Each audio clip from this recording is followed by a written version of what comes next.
بسم الله الرحمن الرحيم. يا من أرجوه لكل خير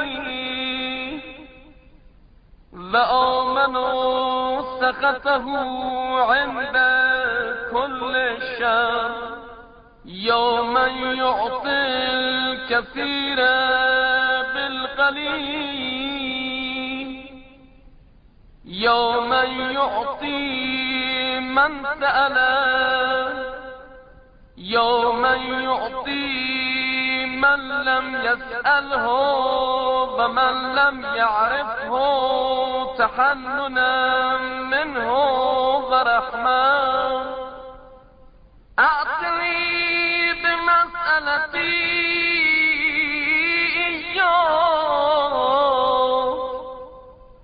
جميع خير الدنيا وجميع خير الآخرة،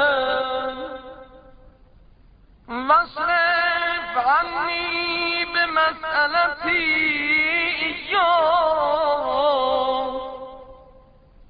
جميع شر الدنيا وشر الآخرة،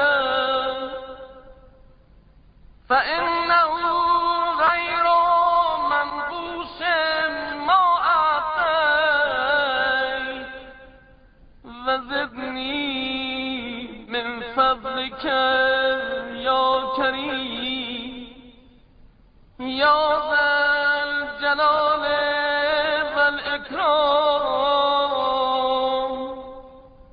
يا ذا النعماء والجود،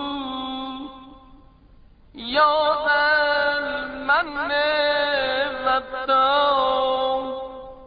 حرم شيبتي على النار.